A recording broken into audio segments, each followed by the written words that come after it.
Middle east में इस समय जंग तेज हो रही है। कच्चा तेल $90 को पार कर गया है, लेकिन हैरानी की बात यह है कि सोना उड़ने के बजाय दबाव में है। आखिर युद्ध के बीच भी सोना क्यों नहीं चमक रहा? क्या महंगे तेल ने सोने की चमक फीकी कर दी? आइए आपको बताते हैं। आमतौर पर जब दुनिया में युद्ध या कोई भी जियोपॉलिटिकल तनाव बढ़ता है तो इन्वेस्टर जो हैं सबसे पहले निवेश के तौर पर सोने की ओर भागते हैं, लेकिन इस बार तस्वीर कुछ अलग दिखाई दे रही है। अमेरिका और ईरान के बीच बढ़ते तनाव के बावजूद इंटरनेशनल मार्केट्स में सोने की कीमतों में बड़ी तेजी देखने को नहीं मिली। सोना फिलहाल $4000 प्रति औंस के आसपास कारोबार करता दिखाई दे रहा है।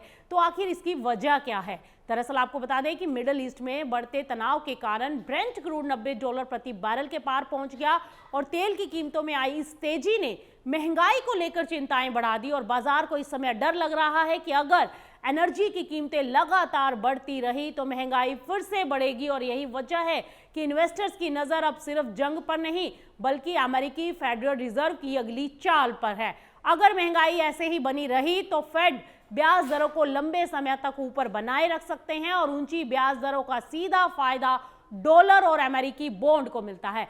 ऐसे में बिना ब्याज वाला इन्वेस्टमेंट यानी कि सोना इन्वेस्टर्स के लिए कम अट्रैक्टिव हो जाता है। यही कारण है कि युद्ध के बावजूद सोने में जोरदार तेजी नहीं आई। हालांकि पिछले सप्ताह मिडिल ईस्ट में तनाव बढ़ने के बाद बाजार में कुछ समय के लिए ये संभावना जरूर बन गई थी कि फेड जुलाई की बैठक में ब्याज दर बढ़ा सकता है। बाद में ये संभावना कम जरूर हुई, लेकिन बाजार की नजर अब भी पूरी तरह से फेड की नीति पर बनी हुई है।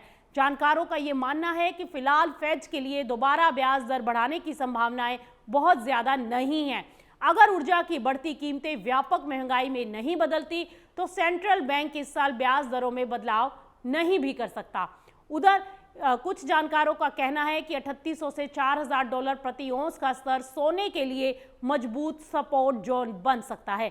यानी फिलहाल सोने की मार्केट दो बड़ी ताकतों पर डिपेंड कर रही है, एक तरफ युद्ध और दूसरी तरफ सुरक्षित निवेश की मांग। तो आपको बता दें कि इसके साथ साथ महंगाई और ऊंची ब्याज दरों का दबाव भी इसके ऊपर असर डाल रहा है।